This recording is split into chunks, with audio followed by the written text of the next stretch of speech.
देख सकते हैं कि हम अब लैंडर मॉड्यूल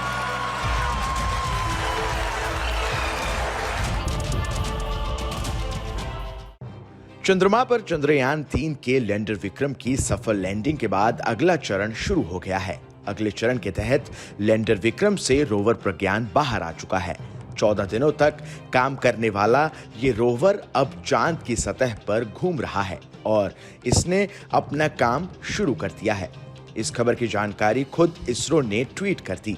इसरो ने लिखा कि CH-3 रोवर लैंडर से नीचे उतरा और भारत ने चंद्रमा पर सैर की। अधिक अपडेट्स जल्द ही। रोवर के पैरों में बने इम्प्रिंट्स की सहायता से भारत के प्रतीक चिन्ह अशोक स्तंभ की तस्वीर चांद पर छिप रही है, जो कि सालों तक वैसे ही रहेगी। रोवर प्रज्ञान के साथ 2 और लैंडर विक्रम के साथ 4 पेलोड लगाए गए हैं। ये सभी खास अलग-अलग कामों के लिए बनाए गए हैं और वे अपने काम पर लग गए हैं। ये रोवर प्रज्ञान चांद की सतह पर घूमेगा और अपने पेलोड्स की मदद से डाटा जुटाएगा। ऐसे में इसका लैंडर से बाहर निकलना काफी अहम था। ये भी सफलतापूर्वक हो चुका है।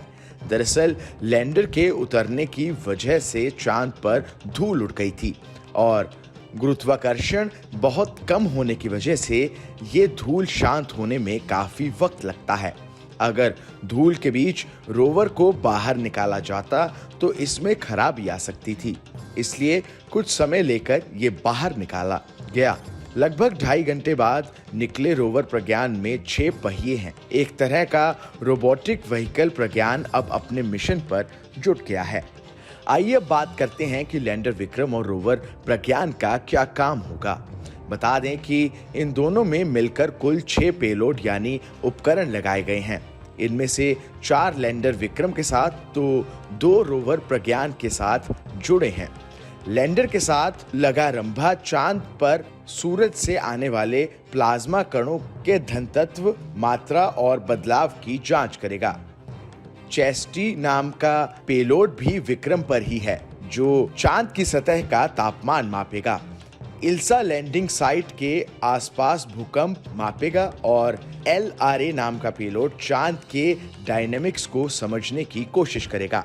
वहीं चांद की सतह पर घूम रहे रोवर प्रज्ञान पर लगे पेलोड लिब्स का काम चांद पर मौजूद रसायनों की मात्रा और गुणवत्ता को समझने के साथ साथ वहां मौजूद खनिजों का पता लगाना है। दूसरे पेलोड APXS का काम एलिमेंट कॉम्पोजिशन को समझना है। लैंडिंग साइट के पास सिलिकॉन, कैल्शियम, टिन और लोहे की मौजूदगी का पता यही लगाएगा। Bureau report, team news nation.